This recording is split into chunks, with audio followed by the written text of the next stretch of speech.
Hello and welcome to My Mom's Basement, presented by Barstool Sports, and a very special Daredevil finale, Last of Us premiere edition of My Mom's Basement. Last week I said it's an extravaganza. Clem, it is an extravaganza. An extremely very special extravaganza version of Bob's Beats. We're just trying to say it's like comics, honestly. We're just slapping giant sized, annual. We're just slapping these words on it, hoping it grabs your attention and you stick around with us because we got a lot of good stuff to get into this week, a lot of good television to break down. I'm excited to talk about all of it. We'll do a little basement keeping up front, as we always do. Apologies, no Marvel Rivals stream this week. I did a WWE 2K25 stream with Brandon Walker and the Mostly Sports Gang. We simulated matches and we commentated them on, stream together. They were in Chicago. We were in New York. We had this giant War Games match to end it all. 2 rings, all in a steel cage. It's on the Viva La Stool channel. Very good. And Clem and I were also in a draft on the dog walk this week, also wrestling themed, of course. WrestleMania is this weekend, so it makes sense. We're doing a lot of wrestling stuff. But that dog walk draft was very fun. It's just a trip down memory lane to the Attitude Era, essentially. Dude, I left that draft just like my cheeks hurt from smiling, and I even hit up one of my buddies who's a wrestling, who watched wrestling when I did back in the day. I was like, dude, you just got to listen to this. Like, it's just nostalgic to hear some names and some stories that you haven't thought about in years. And it really does. It's just the boys talking wrestling, and it's a basement thing. And then when I woke up on, when did that come out? Tuesday. And I was already getting like people like tweeting at me being like, dude, I love this, hearing all the wrestling stuff, hearing you guys nerd out. So it was a blast. And I'm happy to you know this better than anybody at Barstool, right? It's like, you could just talk wrestling forever. You, Brandon Walker, all those guys. So it's a very nostalgic draft. Tag teams is the theme. And I'm not a tag team guy, but there is a lot of stuff just talking tag teams that you can talk about for hours and have a ball with. You say you're not a tag team guy. You got a lot of respect with some of your picks. I saw the comments. I saw the replies. People really liked your draft. Well, they liked my draft, and then that bonehead KFC was going at my first pick without spoiling anything. Yeah. And I was like, you know what? Like, maybe because again, my pick I didn't like as much as the 2 before me. So I understand where he was coming from in terms of doesn't have the luster, but I'm like, they're still pretty fucking good, right? And I think this is a little after I stopped watching is when they really blew up. And needless to say, Kevin is taking heat from the internet yet again. Yes. We also hosted the rundown today. As this comes out, it'll be Wednesday, with the Nate Dog. And it's not as basement centric, I feel like, topic wise, at least, as the last few ones we've hosted, where we had like the Minecraft movie to talk about and chicken jockeys and all that kind of stuff.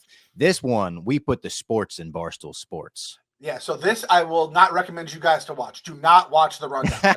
I won't say that. No, it was a fun one. It was a fun one. And Bob, funny you mentioned that. I actually saw Minecraft with my kids.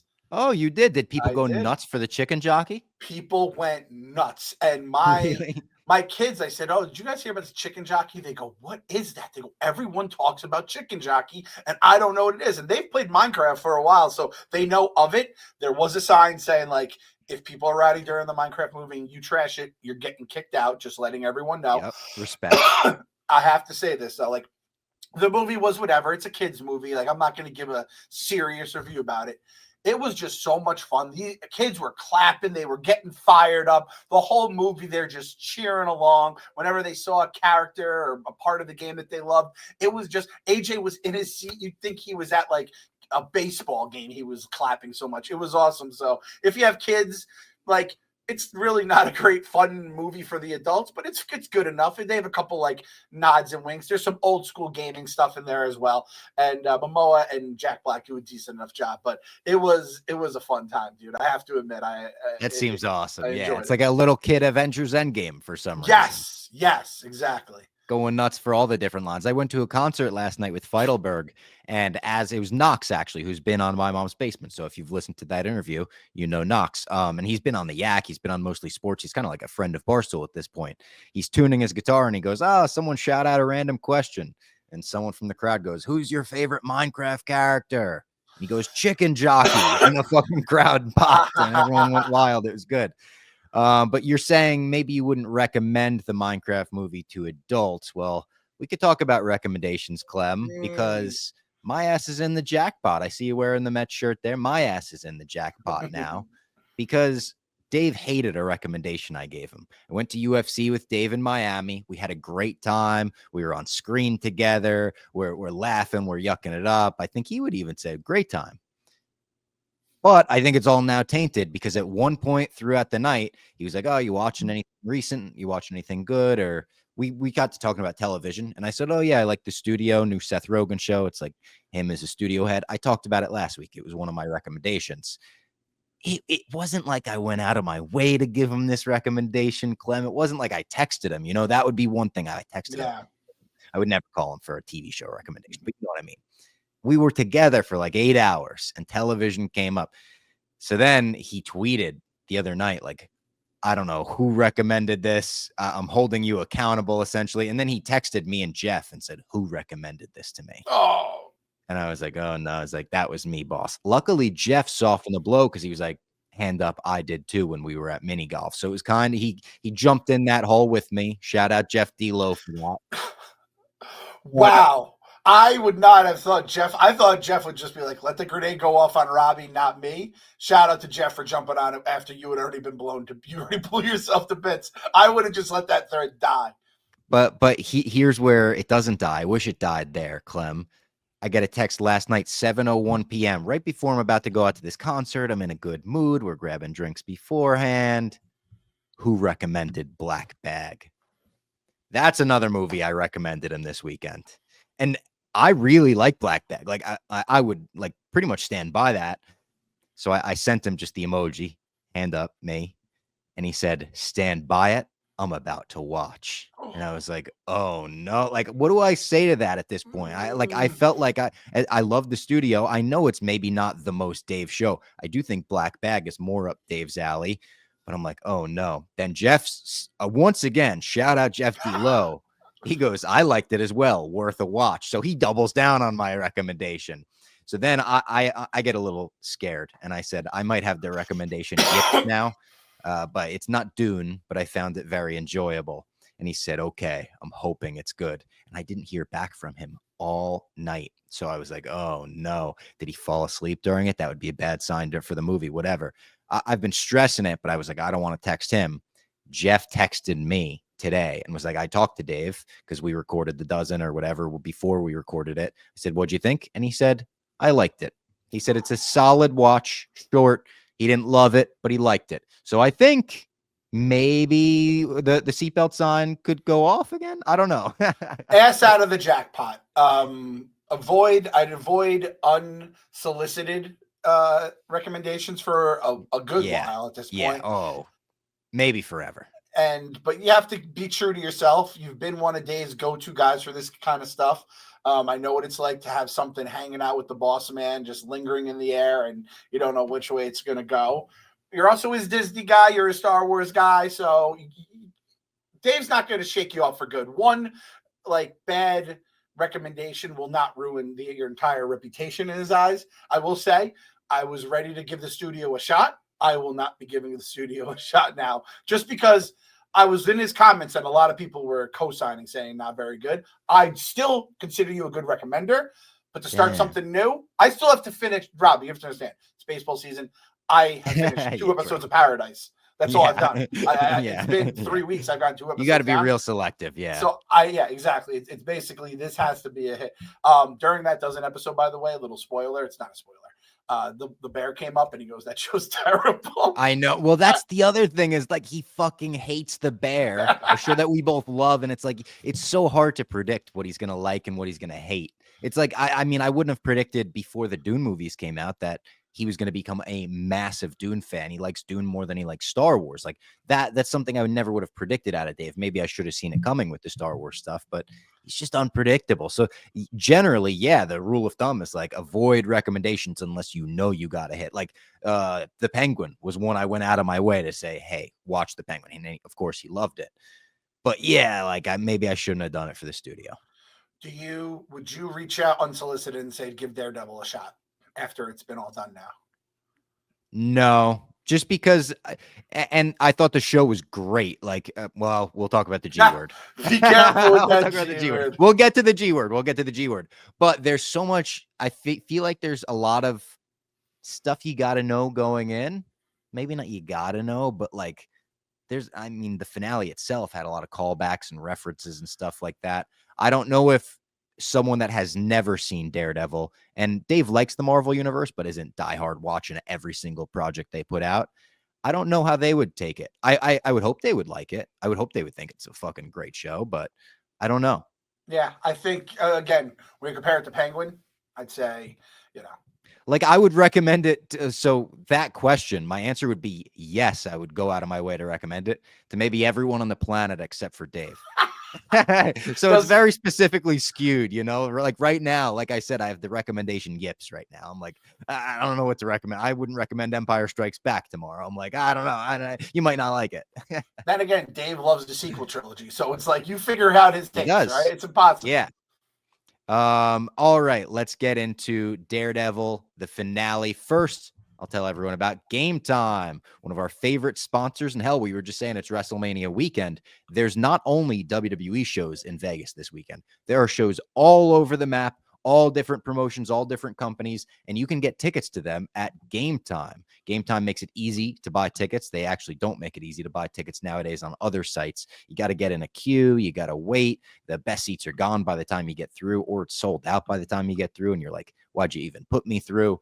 Luckily for me, I always use Game Time. They're the official ticketing partner of Barstool Sports, and they make getting tickets faster and easier. Plus, on April 22nd for Earth Day, when you select and purchase a super deal, Game Time will plant a tree with the proceeds. How about that? You want to be planting trees? I want to be planting trees. Let's fucking create the Forest Moon of Endor out here on Game Time tickets. You know what I'm saying? Go get some WrestleMania tickets now. Go look at wrestling shows all over Vegas. I think it's a great time for independent promotions and independent wrestlers to get noticed. And Game Time will have the cheapest tickets. It'll make it real easy to buy tickets there. Take the guesswork out of buying tickets with Game Time. Download the Game Time app, create an account, and use code MMB for $20 off your first purchase. Terms apply. Again, create an account and redeem code MMB for $20 off. What time is it? Game Time. All right, Clem, I am excited to talk about this Daredevil finale. I didn't watch it live last night because of that concert I mentioned, and there's very few people that I would like go see over a Daredevil finale. Knox is on the list because Knox is a true nerd. He's got a Loki tattoo. We were backstage talking about Marvel Rivals. He's like, oh, yeah, dude, I got to get on season 2. We got to play together. I was like, dude, I'll embarrass myself playing with you. He's like a legit gamer traveling with a monitor.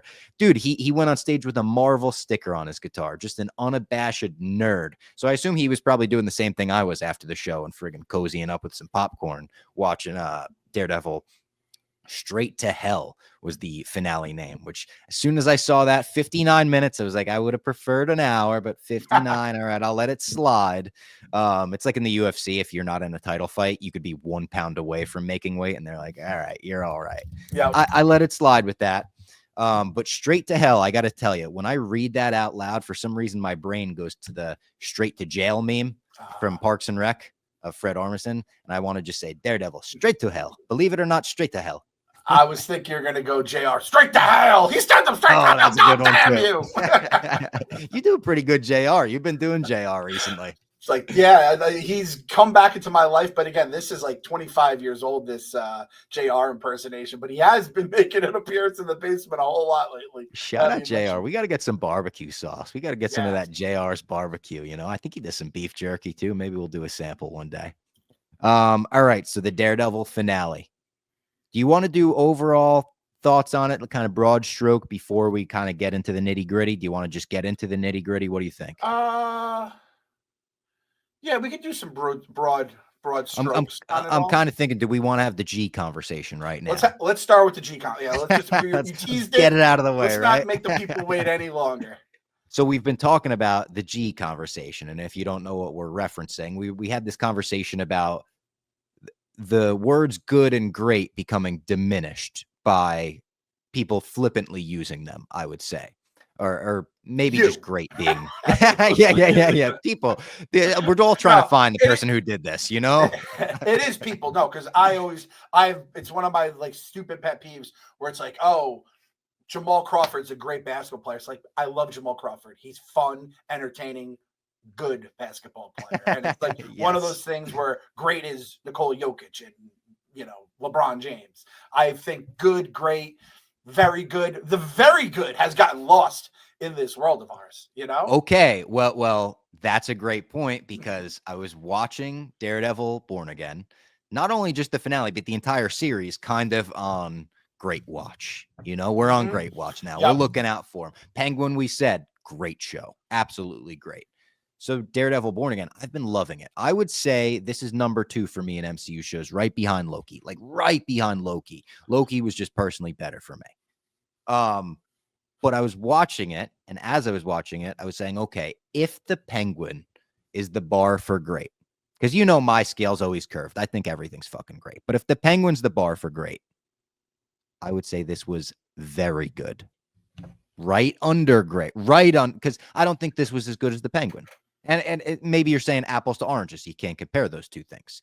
I thought this was like, I would describe this series, this season, as great. I would describe this finale as great. I loved it. It's right up my alley. But I know it's quite literally right up my alley. Like, I know that it's designed for me, and it's just like, what do they call it? Slop for the pigs. It's my slop. I'll eat it all up, Where would you put it? Would you agree with the very good or close to great? I'd say very good. It's fair. I think it's I guess if you're going to also take in that the one review that came in, it's like the Penguin. If you're going to say that's the great level, it's not on that tier, right? You can have your S tier, A tier, B tier, whatever. I'd say it's probably better than good. So yeah, I think very good works. I also am realizing the L words with you too. Love and like. But the thing is, Robbie loves a lot of things. He goes in with his heart open and he has plenty of room, let it all in. And it's like, I liked it. And then there's loved it, right? So yeah, I like this. I like this a lot. And I don't know if I'd say, I guess I loved it.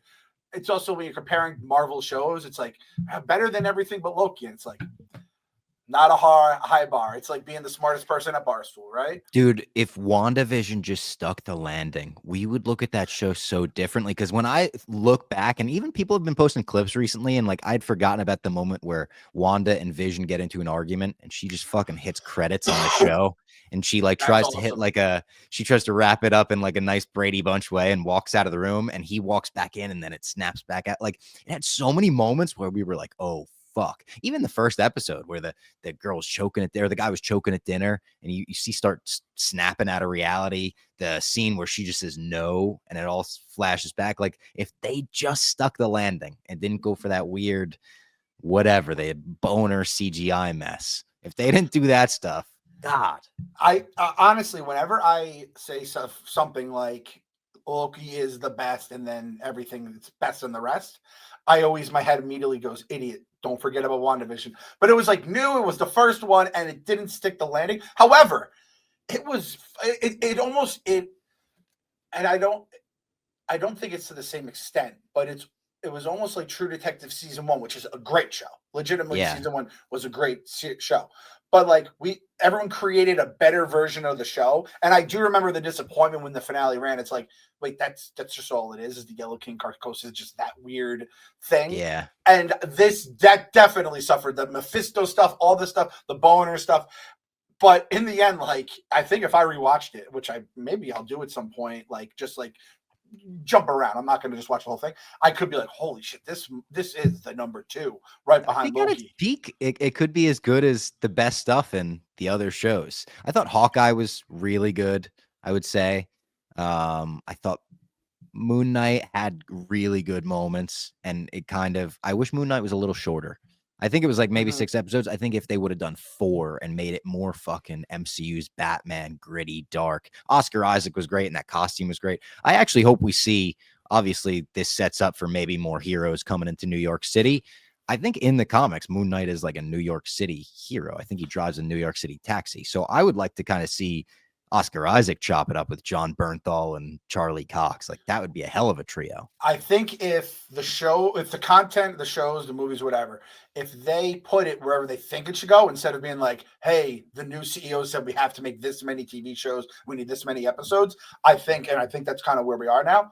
I think everything will be allowed to breathe and be in the right, length or whatever it may be. So, but in the end, Daredevil, which coming back to this, like, I enjoyed it. And this is the thing, you also did like the full binge into this. So this was right in your wheelhouse. So you could loved it. I was really fired up. Yeah, let it out, Bob. I'm in a different zone. I didn't love Daredevil in the comic books. I didn't hate him, but I like never went out of my way to find it. If Daredevil was like joining Spider-Man or something, I'd be like, this is a nice little team up. I'm not buying Daredevil stuff on its own. I hope I don't offend Jose if he ever hears that. It's like, you might. You fucking might. I saw Jose in Miami too. Shout out Jose. He's the best. All right, let's get into the actual episode, the actual nitty gritty, the meat and potatoes. We get to see the moment where Vanessa puts a hit on Foggy Nelson to kick off the episode. Dark stuff. Her the way she's talking to Dex, you could tell he's fucking out of it and he's kind of like all messed up. Yeah. And we know Red Hook, again, something's going on in Red Hook. And we know it's related to that. He's about to uncover something. And we get a quick mention of Mayor Fisk's acquittal. She's like, oh, yeah. And then it's part of the reason why he's out of prison now. It was like never addressed. And then they waited for the finale. They were like, don't worry about it. That was really good, like just the whole setup with the scene and the medicine going around and the way he was acting. That was very cool. It's again the directors, like they make it feel like it's a step up. The last two episodes, one into another, it feels a little MCU cinematic even. Like it feels very, when they do the blackout, and I love a blackout storyline in anything. It's like such a classic trope you can go back to. Even in comedy, you could go into blackout stuff. Summer of Bart, did they do a blackout and that because of Rear Window, or Entourage when they have the fucking blackout when Aquaman comes out? But I love it in action stuff. I love it in comedy stuff. The way they shot that and the lights going out over the entire city, and you could still see like the grid of, like lights of cars or whatever, headlights, rear lights. I thought that was awesome. Yeah. The blackout in New York City, I remember like probably now that's like 10, 15 years ago, but that was like one of the greatest moments. Everyone just ended up having fun, and like everyone just got loaded because all the beer was gonna like melt, not melt, but like go bad or something. And everyone's like, let's just essentially melt. Up. Yeah, exactly. It was one of those. I feel like if there was a blackout today, I feel like people's minds are in a different place. It would probably just lead to utter carnage. The purge, right? Yeah, purge. Basically what Kingpin wanted to happen here, like with the chaos in the city. So he is like weeding out the ride or dies as well. He puts a hit on Matt Murdock via Buck. And I kind of like appreciated this scene just because the reasoning behind it, like in a scummy way, made sense for him to be like, oh yeah, if he dies as a vigilante tried to kill me, like it'd be a great 2 birds, 1 stone moment. We get rid of Matt Murdock. We get great publicity. He could go down a hero. Like that was good shit. It's good writing on this. I love anyone that signs a 2 birds, 1 stone, just in life. If you're like, oh, my wife has to get my wife. She had to get her oil changed, and she wanted to take AJ to a car wash because he loves car wash. I mean, all kids love going through a car wash. Of course. And she's like, I just passed this car wash I've never been to, and it says free car. Oh, got the thumbs up. Yep. You get a free car wash with an oil change. And I'm like, oh my God, that's the greatest thing ever. So Kingpin essentially did that with a human life, or at least he was looking to. And like just jumping ahead a little bit, but when Buck is going to that killing me softly, and it's slowly starting the song, and then by the time he's trying to get it done, it's full bore. Whew, that was cinema right there, my friends. Cinema. The music in this episode was great too. I'm not even a Radiohead fan, but the Radiohead Everything Is in Its Place, or Everything in Its Right Place, I don't know what the exact name of that song is. The way they ended it with that felt very like The Batman, and ending with Nirvana. It was fucking dark and brooding and gritty, and you're like, what does the next phase of the city even look like? Shout out to the directors. I assume they also had a big say on music, because it felt like their episodes, they got the music budget on there. I feel like Disney with the mouse open the purse strings a little Doubling bit. down, being like, we're doing Killing Me Softly in this episode, and we're doing Radiohead. It was like, oh, okay. I don't care what it costs. You're gonna make this shit sound good. I look at you, motherfuckers. I had him once you said I brought JR back. I'm like, I'm gonna bring Mickey back at some point. Vulgar And Mickey. I saw the opening. Hit the bingo card if you got that on the bingo card. I wanted to make a statement here, and I don't know if it fits in later, so I'm just gonna say it now. I've had enough of Heather's bullshit. I've just had enough. Oh my God, I'm with you. And I get it. She's blind to unintended. Whoa! She's blind to We're that using stuff. the B word here, Bob. She's visually But impaired. it's like, yeah, I know we know more than Heather, and that's why it all makes sense to us and it doesn't to her. But like, come on, you can't tell fucking Wilson Fisk is a bad guy. You do therapy with him. You've heard what Vanessa says about him. You have to ask Vanessa if she's like fucking safe in the relationship, and you're still gonna sign up for his fucking whatever deputy mental health, whatever. At the end of the episode when he pulls her aside, are you kidding me, Heather?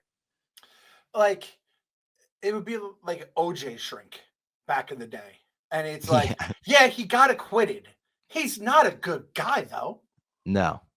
And listen, like, it is one of those things where we know more, like you said.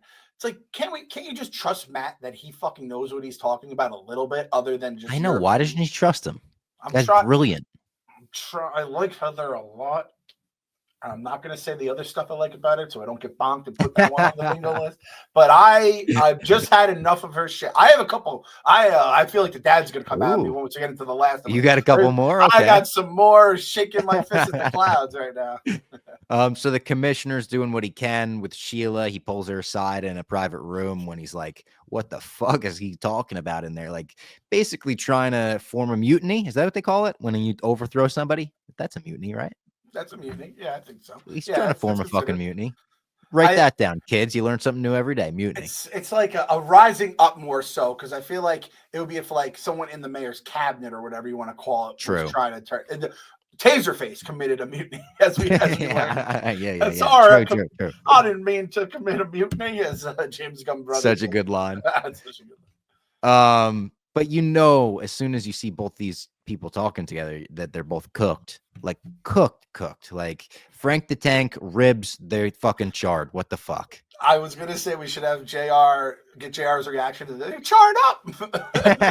And now that came full circle as well. I mean, we called that on both of them essentially. We're like, either they're gonna just be dragged along for a little while longer, but they're both disposable in Fisk's size. Yeah. Frank, how about this? So Matt goes back to his apartment. He escapes the hit attempt in the hospital. Very cool seeing the way it was shot, cinema, whatever. He goes right back to his apartment. What did we think about that? Where it's like, all right, listen, I get he's blind and, he knows the route back there. But, like, isn't that the first place you would check for him? Did he know that? Is he welcoming the fight? Bob, I had some questions. Blind in a blackout with chaos and all this stuff going on. I'm not even gonna bring this stuff up with the Daredevil stuff. I don't want the Daredevil fans to come at me, Mr. Negative Clem, who just questions things very normally. Mr. Negative may be the villain in the next Spider-Man. That could be a fucking a Halloween costume for you or something. I got me in. The blackout though is like, oh, you think the darkness is your ally? Fucking Daredevil's born in it, molded by it, and he walks in. He knows Frank's there already. He's like, oh, fresh shave and a haircut. And even that one, I was like, fresh shave, I could buy aftershave. How do you know he got his haircut? Can you smell that too? I thought the same thing, Bob. If he has that little talc powder, you know what I'm talking about? Oh, maybe, yeah. Nothing beats a good. You get the smell after you get a fresh haircut. So I did think that as well. Maybe some gel. He had the guy put some shit in it. No, Frank doesn't let a guy put shit in his hair. No way. Do you think Frank lets him put it in and then like washes it out when he goes home because he has to maintain the Frank demeanor about him all? Because like it is. Listen. You see that I haven't gotten a gel in my hair in a long time, but back when I did have the hair, it did feel nice to get. And they do it. Oh, good. Of course, they do it better than anyone else too. Yes, like you walk out of there, you take a quick picture. I always do the same thing, and I'm like, all right, I'm gonna make my hair look like this. Try to do it myself. It'll never look like that ever again. They have like some kind of cheat. They like jailbreak your hair for one day where it looks great, and then it never looks like that again. It's like going to a chef to eat, and then you try to make the same exact with the same exact ingredients, and it doesn't come out 1/100th as good. Yeah. But Frank looks great in the classic Punisher trench coat. He's got the fucking outfit on. He looks like the Punisher in this scene. And I love John Bernthal as the Punisher. I love the relationship he has with Red when they're going back and forth. And it's a serious conversation, obviously, but he's also still cracking jokes. And what are you going to fight him with your bare ass out? Like he's joking about him in the hospital gown and shit. What do you say? Like, what's your new superhero name? Like Gown Man or whatever. Good shit by John Bernthal and Charlie Cox. Once again, we get reference to Karen. We find out that Karen was the one who called in a favor. And we find out later on, not find out, but we get reminded that her and Punisher, her and Frank, ooh, that's what my note was. I just put a bunch of O's. I like that right there. Why'd you do it, Karen? Why'd you call in the favor? Yeah, I don't know. Karen was one of those. We said Vanessa is like the way they said it. Henry Hill saying Karen is on that list, right? We can agree on that. Oh yeah.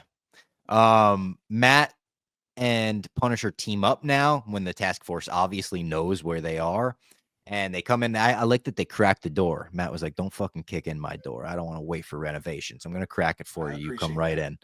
And they have a super violent scene. Super awesome. It's just, this is what you want out of Daredevil and Punisher kicking ass, fucking stabbing, slitting throats. Lady Fox is on a work meeting. I can't be affording to say this stuff really loud right now. I can't say it, Bob. Stabbing, slitting throats, fucking stepping on motherfuckers' necks. Like, but the real violent stuff, you know, they did all that shit, and I appreciated it. Now, Matt still didn't want to kill the guy who murdered the White Tiger at the end. We see him. He's got the bullet casing. We point him out. This is the fucking guy. He holds it up. He wallops him with the fucking stick. As hard as you could ever hit someone in the face, he hits this guy in the face with his stick. He still doesn't want to kill him. And I'm not saying I could. I'm not saying I have the fucking brutality to take someone's life. But I don't think I would stop Frank like he stopped Frank in that moment. I think I would fucking turn the other way and be like, I ain't going to kill you, but I also ain't going to save you. Wallop is the perfect word, first of all, for all that. He walloped him. He walloped. Absolutely walloped him. I watched it back today. Just that one scene made me laugh. Though he hits him so hard, the sound effect, it sounds like a metal bat in a baseball. It's great. Okay, so I have to also say this, which everyone already knows. I never saw the first 3 seasons of Daredevil. I saw the YouTube recaps and obviously yours. I'm just going to say, I'm going to go conspiracy. I'm done with it now. I'm done playing the fucking game. I'm done being the little puppet for Marvel. Matt Murdock's not blind. He's just not blind. We started with the hospital stuff. That was ridiculous. Everything about that, just getting home. The girls, every single one's a 10. Every single one. He doesn't have just a 1. You're like, oh, that kind of makes sense.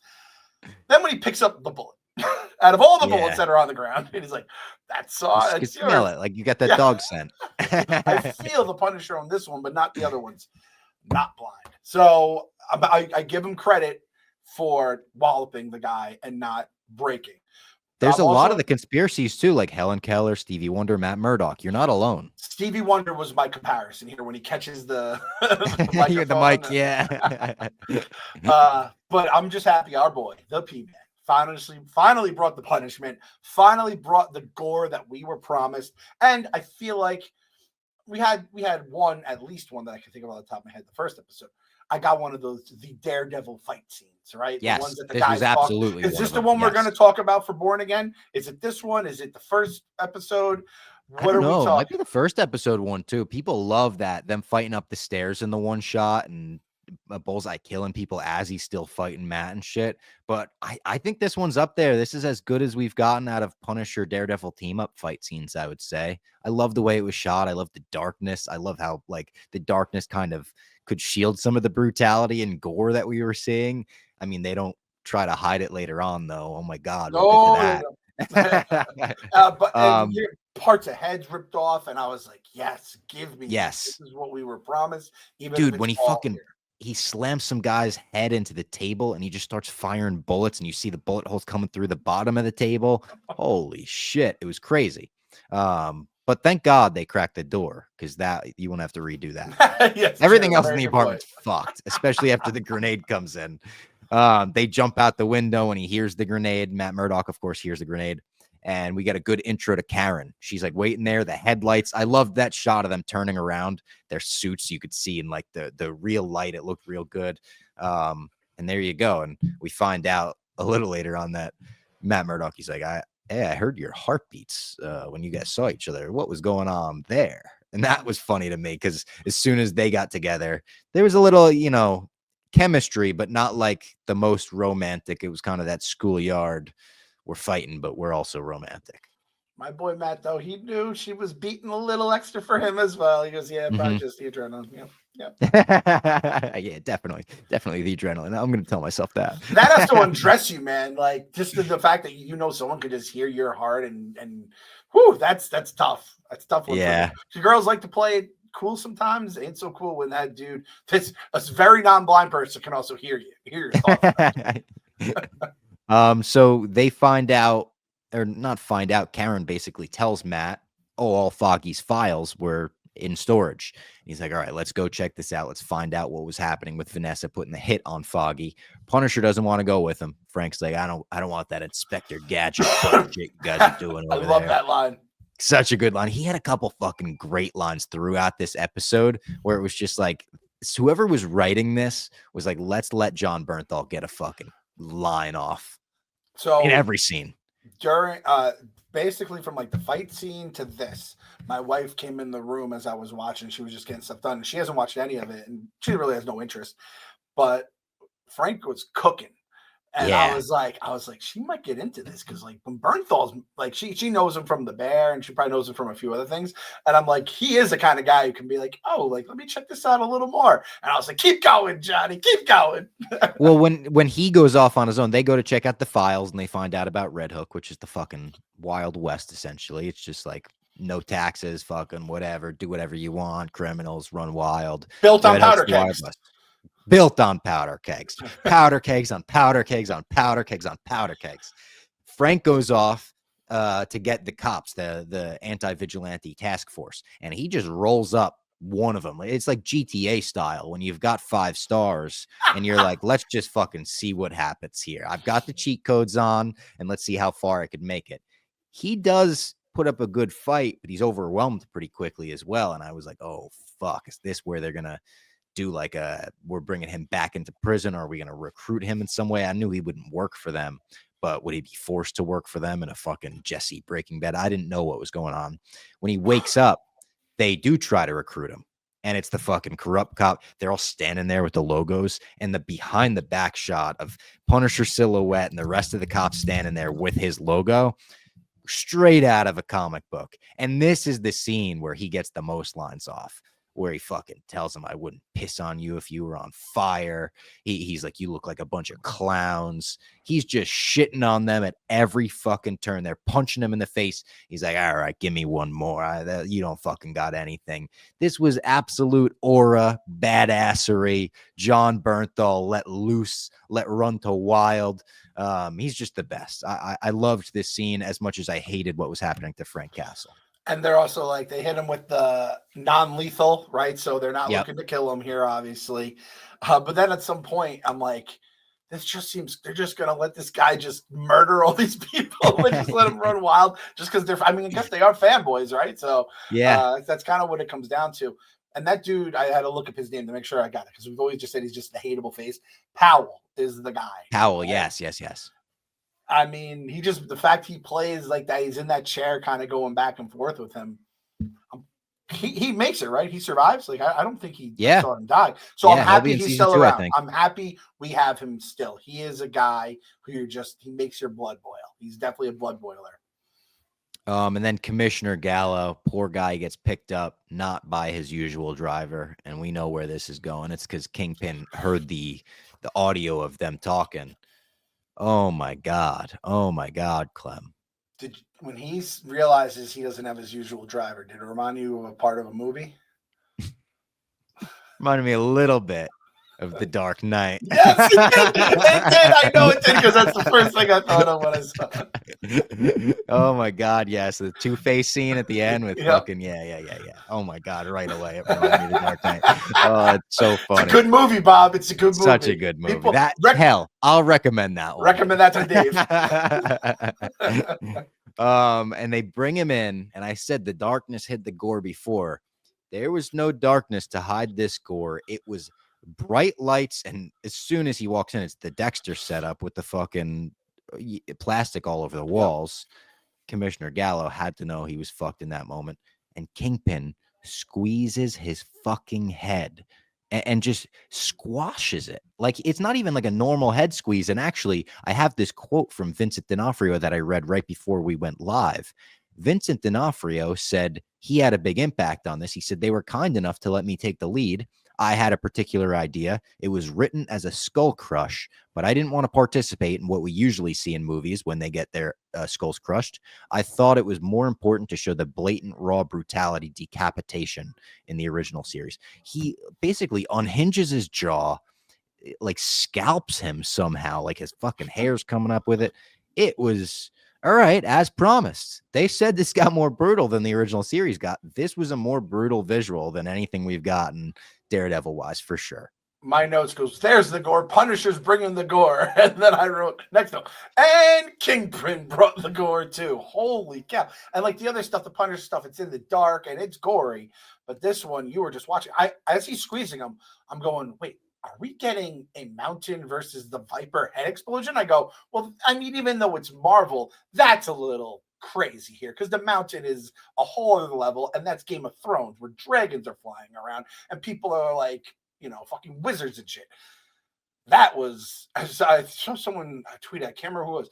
That was Invincible. Like I saw that was a true Invincible, and I was like, true. I am not in. I'm not hungry. It's late at night, but I've lost my appetite here. Like, I was eating during this scene. How about this? We got home from the concert. We had these frozen pierogies. They were unbelievable. I had to put the pierogi down, Clem. I said, no, that was half pierogi. No, put it down. Eat it later. He knocked you out mid pierogi. Mid pierogi. That's the kind of range D'Onofrio has. You know that. Yeah. Oh, that was. And listen, we don't like that police commissioner. We don't like those crooked cops in the vigilante group. There was a lot of cop killing on this one for Disney, you know. Oh, there was. The woke point. The woke company that I've heard so much about killed a lot of boys in blue. And that was, and listen, they're all crooked, so you're of course they're and they also smartly renamed them first, so they're not cops. True. They're the anti-vigilante task force. I actually thought about that. I was like, I wonder if there's a conscious decision to be like, we're going to rename them before we wipe them all off the map. Which was a good idea. Also, in my head, I don't know why I thought this. I kept hoping that the commissioner's voice was going to start talking like this, like the guy from Penguin. I really love that guy's voice, even though it is an annoying voice. I don't know what it was about him. Because this guy kind of played the same weaselly guy as that other police officer, commissioner, or whatever. And now we're just fucked because, you know, it's going to be like Powell or something there, and it's going to be all one, and they're going to, because it's like, Commissioner Gallo is the only one kind of waving the flag trying. He was the only one that sort of maybe had the power as commissioner, I think, to try to overthrow something. But yeah, rest in peace, Commissioner Gallo. And then Daredevil wants to go fight. Karen kind of convinces him like, you'd be overmatched right now. Like, what the fuck? We're going to walk in and fight right now. You're all hurt and everything.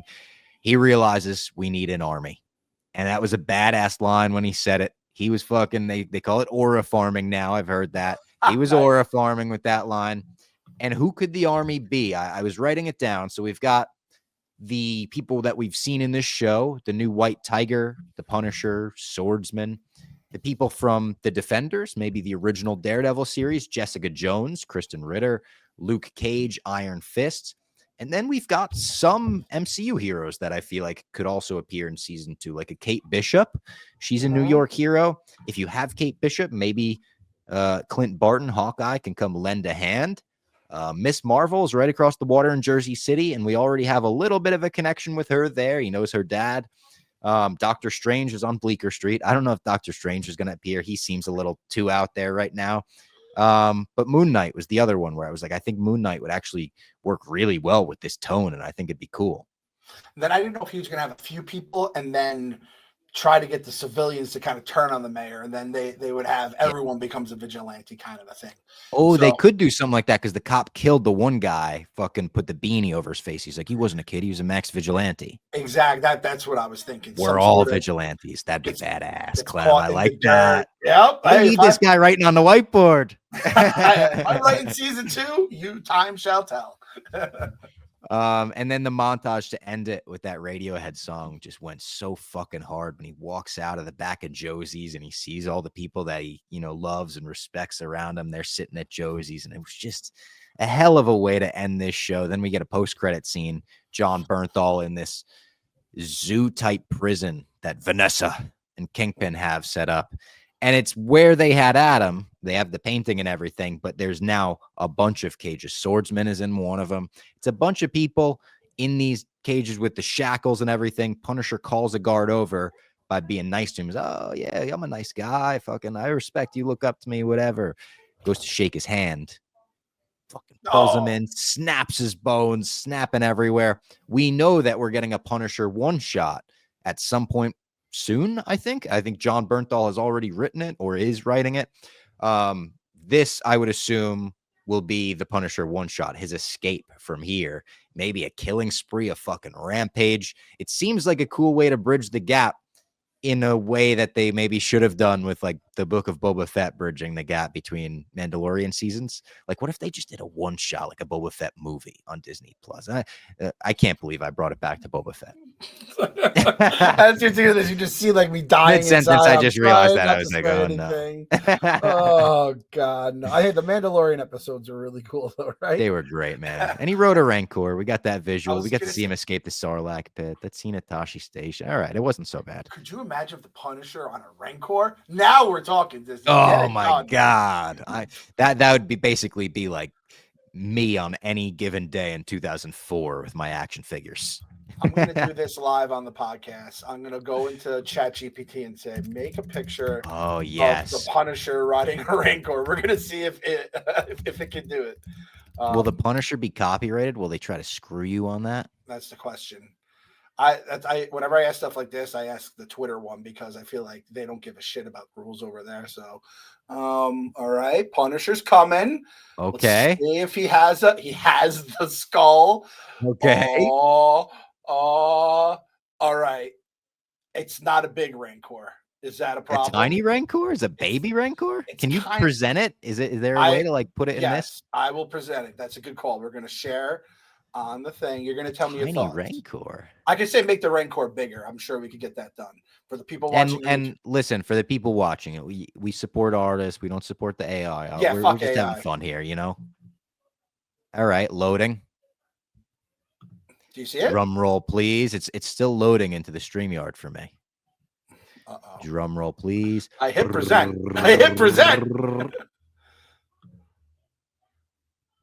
Oh, there it is. Oh, weird, dude.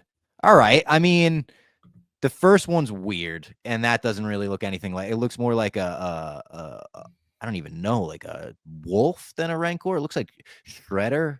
Or not Shredder, it looks like Splinter from the Ninja Turtles, but like on 4 legs. The second one where he's in the prison jumpsuit and he, for some reason, has like bike handles on Godzilla. Maybe that one's cooler. I'm going to say, make the Rancor bigger. We're going to see what we can get. Oh, this is great. This is having fun with AI. Fuck AI, fuck Twitter. Hey, if you're listening on the podcast feed, this is worth checking out on YouTube because it's funny. All right, it's loading.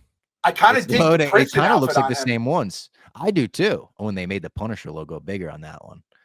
Oh god. Oh, he's scarier Rancor. I mean, again, it's definitely not a Rancor. It looks like a mutated, I don't even know what dinosaur, but hell, that's kind of what a Rancor is, I guess. A mutated dinosaur. This one's just jacked, though. He's got like the Rock's arms. This is maybe the Marvel. Why is Punisher riding him like a motorcycle, though? He has like brakes, hand brakes on it. Yeah. Like that's. Oh, they added. It said add. Hell yeah. They added glowing eyes to the Punisher and the Rancor. All right. Well, I'll tell you what. That's going to be in the thumbnail this week, and everyone is going to be so confused as to what that is. Can you save that one with the glowing eyes so I can use that in the thumbnail? You want the one with the red eyes? That one? Yeah, red eyes. Yeah. Yes, that one's insane. That one is unhinged, as the kids say. Tell you what that is. That's the official chicken jockey of the basement. Yes. It's not the zombie on the chicken. It's the Punisher on a Rancor. fucking, we were talking on the rundown today about Pat and his motorcycle, right? That has Yeah. nothing on the Punisher riding a Rancor that his handlebars surgically inserted into its head and glowing What a red segment eyes. that was. That'll go down in my mom's basement history right there. You never know what you're gonna get in the basement when when we're chopping it up. All right. Let's tell everyone about another sponsor, that is DraftKings. The great rewards hunt is on, so join the adventure with DraftKings Casino. For fun seekers, follow the trail to huge jackpots, weekly bonuses, and exclusive games. Plus, new players can get their losses back up to $1,000 in casino credits on their first day. Just sign up with the code BASEMENT and start playing to get up to $1,000 in casino credits back with $5 net loss, minimum $5 net loss. That is only on DraftKings Casino. The crown is yours. We love DraftKings. Of course, use DraftKings for UFC, basketball, hockey, playoffs heating up, baseball day bets. Very fun. We like doing those in the office. Shout out DraftKings. All right, Clem.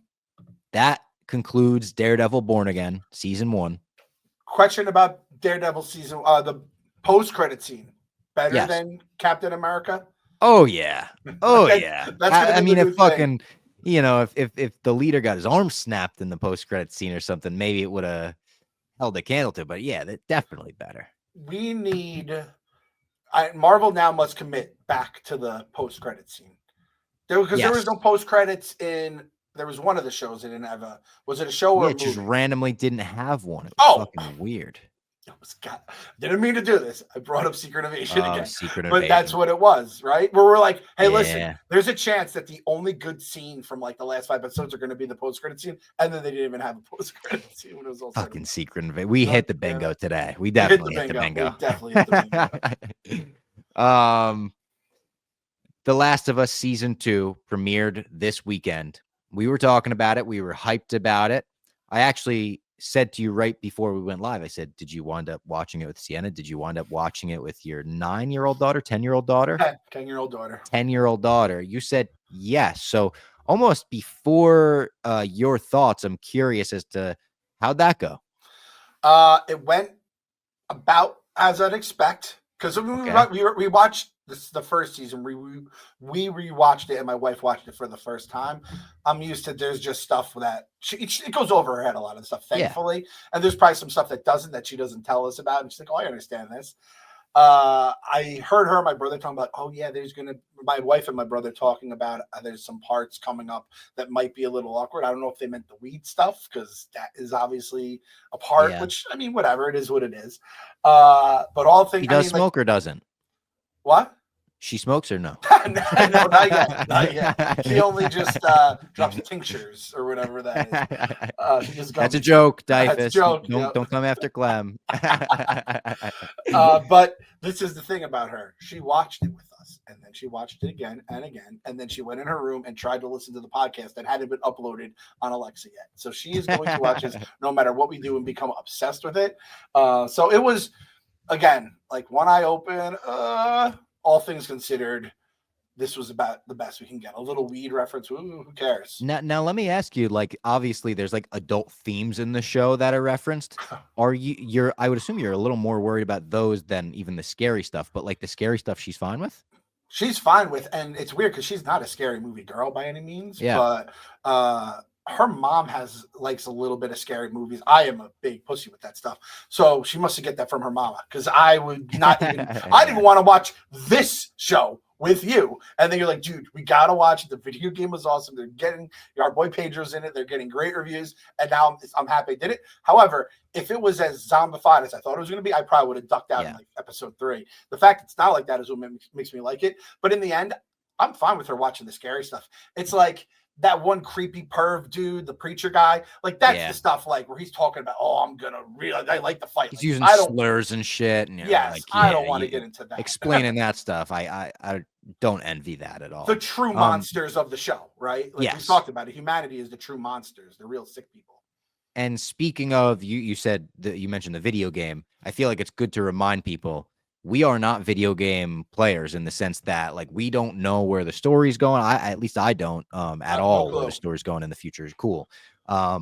So please no spoilers. I know that there's spoilers out there because the video game exists, but we're going through this just loving the show itself. And I'll go back and play the video games one day. I truly do believe that. I'm loving the show so much that I wouldn't want to play the second game and spoil it for myself. It's like on that level of how much I think the show's fun to watch as a Sunday night HBO show.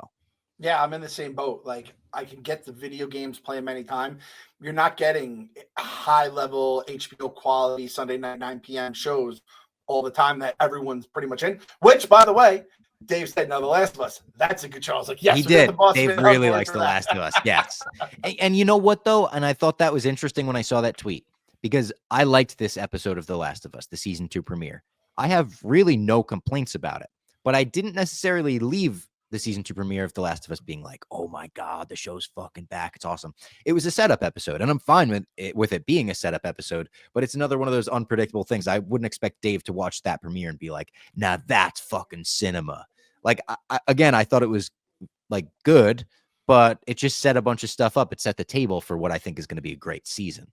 Yes, exactly. And I saw Clemmer blogged and said, basically all it does is set up this episode. It's like, yeah, like you get those. But what show were we just saying where it's like there was never felt like there was was it Penguin where I think we were like there was no filler. Like that doesn't happen often, and that's going to happen here.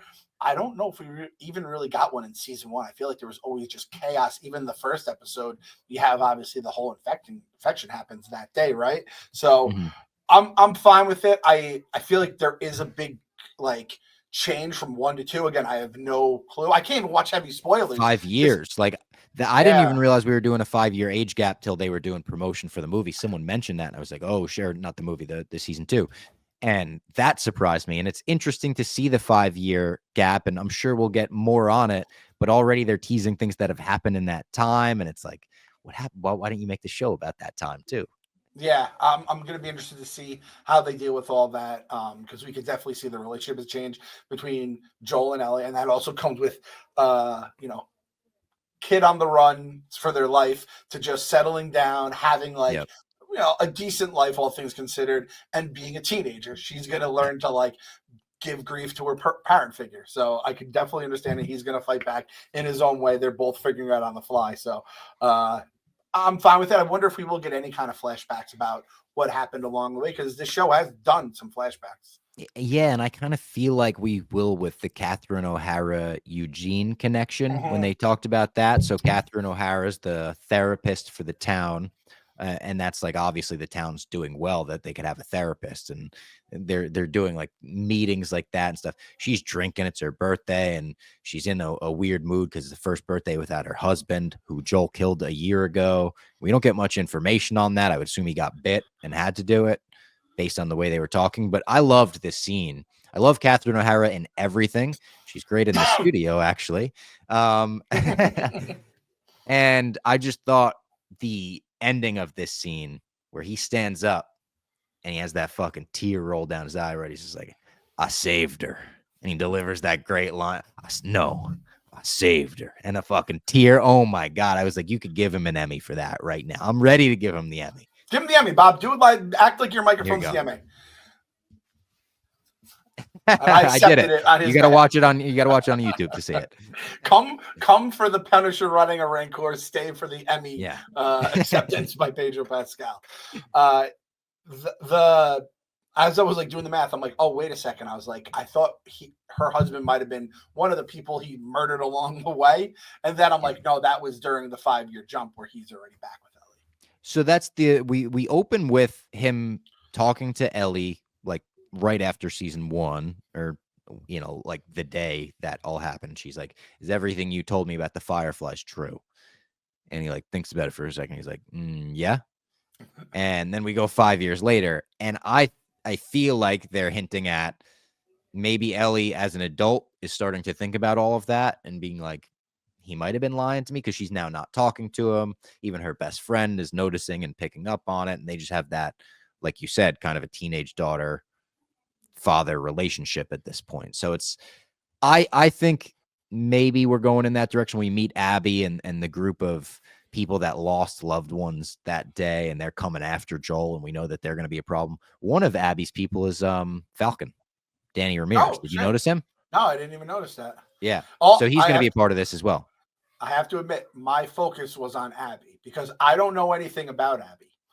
But I think it was like when her casting was announced, and I would always scroll past people, but I feel like people had very strong opinions one way or another. And based on that scene, it feels like Abby's going to be a problem for us. Yeah. Feels like the villain of the season, right? Like coming after our main character. Yeah. And have you seen the video game version of her? No. Why don't you Google it live on air? Because KFC is actually a huge Last of Us fan. Right before we did the tag team draft, he was showing me some like comparisons of the game and what they did in this episode specifically, not like future spoilers or anything. And she's jacked. Like she has Batista arms. She has Jax the Destroyer arms. And he said people were complaining that like they didn't cast someone that jacked. And I was like, I don't know if like you would have to cast like a UFC fighter to play her. Like you don't have like those are video game arms. They look like SpongeBob's inflatable arms. Let's see. Here we go. You can present. Yeah, look. I mean, look at those arms. I mean, we're talking Drax the Destroyer. I mean, this is, let's be honest, let's bring it up. We already brought it up. That is Khaleesi at the end of Secret Invasion, right? It is. It's a girl with Drax arms. The like constant complaining about the casting isn't exactly as it was in the video game. It's like, I know that it's fucking Joel in the video game was a white dude and you cast Pedro Pascal to play him and it's fucking perfect. Like those complaints, like I never understand. I'm trying to think, like there's a chance I could not have liked something the way they changed source material. And one thing I like to another, it drives me nuts in Moneyball. They don't talk about how they had like the best pitchers on the planet. Tim Hudson gets ignored, Miguel fucking Tejada, the MVP. So I can understand like the inconsistencies. That's one of the blessed parts about being just a straight up show watcher. Because like the people in Thrones who were like, oh, this person is completely miscast. Like, don't know, don't care. Ignorance is bliss, and I am happy as taking shit right now. And at least your example of Moneyball is like real people. We're talking about a video game character model, you know? Like we're telling the story for the first time in this medium. Like you could change shit up like that. It doesn't bother me. One of my favorite lines of a Kevin Smith movie. They're fictional characters. Fictional characters. And there were a few scenes in this episode I wanted to point out specifically that felt very video game to me. In particular, the sniper scene where she's learning how to use the sniper and learning how to use the drag and everything. I was like, is this the fucking sniper tutorial from the game? And lo and behold, it is the sniper tutorial from the game. KFC was the one to be like, oh yeah, it's like line for line, exactly what the character's telling you as the player, as Ellie. And then the scene where Ellie falls into the basement of the store. Yep. And it's like, I don't know how to get up. Well, I'll look for a way. I almost expected the objective on the screen. Find a way out of the store. Like it was so video gamey in a way that I appreciated. It felt like they did justice to a video game story. You should try to pay homage in that way. I was looking for like the triangle button to appear. Triangle to like lift up the plank. I was thinking the same thing. And I think even the way they shot it, sometimes they shoot it like as a tribute to the video game. They've said this in the past with some of the actors they used, some of the songs they played, and just some of the shots they had were straight from the game or like paid homage to it. And I do think we got, because I was right, and my wife even said, this feels like I'm watching a video game right now. Yeah. And that's a good scene because we meet the Stalker, I believe they call him, which is a new variant of the fungi. We're gonna run into the Z problem again. The fungi, the fucking zombies. It's a new version of the zombies. Zombies, Bob. I said Matt Murdock can see. We can call them zombies. We're just ripping and rolling in the basement today. And we see her stalking in the back. And when I first saw like the crawl across the screen, I didn't even know if it was a person. I was like, is that a fucking infected wolf? Is that an infected dog of some sort? Because like on four legs, so fast and so quiet. She turns around. Ellie can't see her anywhere. It was so well played. And then when you finally see what the stalker looks like, kind of has like crowns of fungi growing out of her hair. Such a cool character design. And a crazy scene where she bites Ellie in the stomach and Ellie has to fucking kill her, stab her ass, and then cover that up later. She has to cut the bite into what doesn't look like a bite anymore, which is just another, like, it's just a cool layer for her character to have maybe gotten bit a few times and maybe covered a few of them up. Yep. Now she's tattooed on her little bite marks. Or I thought that was cool too. Yeah. Yeah. Like how she's grown in the last 5 years. Okay, so kind of that kind of goes into the scene in general, and this kind of goes into the stuff I said about the Heather bullshit. Ellie's a goddamn know-it-all, and she's really starting to piss me off right now. Yeah, Really starting to piss me off. God damn it, such young a lady. teenage girl. Such a teenage. I am not ready for that nice little 10-year-old that I watched The Last of Us with to turn into a teenager. And again, I've heard her and my wife are gonna be locking horns. I'll be like, Daddy, and I'll be like the good cop. But man, and it's like, hey, when she's like that and she's young and she's had nothing but pain in the world, I can understand that. She's a wisecracker, but she listens. She's not even listening now. Don't go into this is a scout mission. Do not go in. If there's an issue, and as soon as they're well, something's happening. You know she's running in there like a goddamn asshole. Sure enough, like a goddamn asshole. I know, and I felt for the people on the scout mission with her so much. When they go into that store and they're fucking still out there on the horses, I was just like, don't do this to these people. Now these people's asses are in the jackpot a little bit. Why'd you let her do that if something happens? You know, it was just like, oh, I felt secondhand embarrassment in the same way like we were talking about with the fucking Minecraft movie. Like if you're at the movies and your friend is being too loud and you're just like, oh no, but there's people around us. Like, be polite, please. Like I felt that secondhand embarrassment for those people. And then the ending scene, which you were saying they recreated some things shot for shot. This was one of those things from the game where I've seen a lot of side-by-side comparisons of it was the New Year's Eve, right? The ball or whatever. What was the year too? It was like 2029. 2029. Bob, do you think we make it to 2029 in the real world where we are right now? We talked about this recently, maybe on the rundown or on the podcast, and I said, 2028 was probably just here. Yeah, I said it was probly 60-40 in the negative direction. So what do you say for 29? I'll say 65-35. I think just that's 5, right. you know? Yep. 28 might be where it all falls apart, and then right before 9 is finito. Yeah. I like that wouldn't surprise me at this point. We might be in the fucking Last of Us world. It might be fun guys everywhere. Yeah, true. I loved the shot of the lights though. The way the lights were like draped up and they were kind of out of focus when Ellie walks in and everything. I thought that was cool. Her friend comes up to her, Dina, I think. Dina. And like they start dancing. They made the joke earlier. Her friend made the joke to Ellie, like, oh, you're going to invite so-and-so? She's the only other one in town, the only other lesbian in town. So we know, okay, Dina clearly considers herself not a lesbian. So Ellie's fascination, we could see Ellie's completely like infatuated by her when she's putting the jacket on her or whatever. She has the crush glow about her when you're looking at your crush. And we're like, that might not be on both sides. This scene flips that a little bit because Dina comes on to Ellie. She's like, how do I smell? Ellie's like fucking garbage. You smell like hot garbage. You smell horrible. Rubs herself on Ellie. Then they start kissing.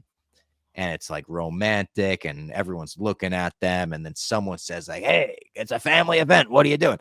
And I get that because it was a family. Kids around, whatever. They were making out sloppy drunk on the dance floor. But then he takes it a step too far. He drops the D slur on him. And then Joel comes out like the fucking office linebacker. And I loved it. I loved when Joel fucking came out of nowhere and hit him down. I was like, yeah, get the fuck down. And then Ellie gets mad at Joel for it. And again, I was like, Ellie, this is a perfect dad thing to do in that moment. It's not like he fucking killed the guy. He fucking shoved him down.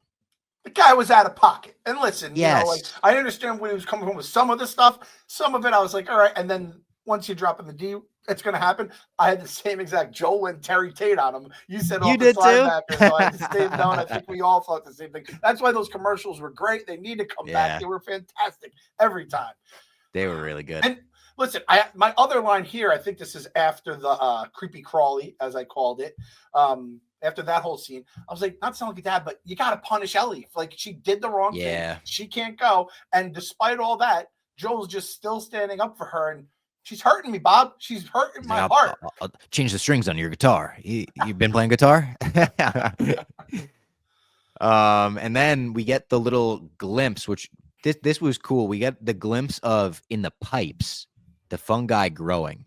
And this is apparently not part of the game. Another part of KFC's 1 Minute Man, which he said this is kind of a new thing where the pipes could be growing or they could be communicating with each other through the pipes, through the fungi somehow.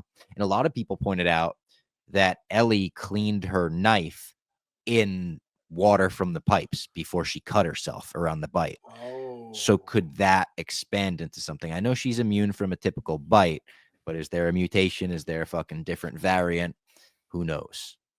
When I saw them go into those pipes, I did say I feel like fungus can go through them. That's just my dumb brain. Yeah. Again, I don't know anything, but when I saw that, I go, holy shit, I think I just called how the fall of if Jackson does fall, I think it's because of that. And yeah, I feel like Jackson ain't going to be in a good place soon.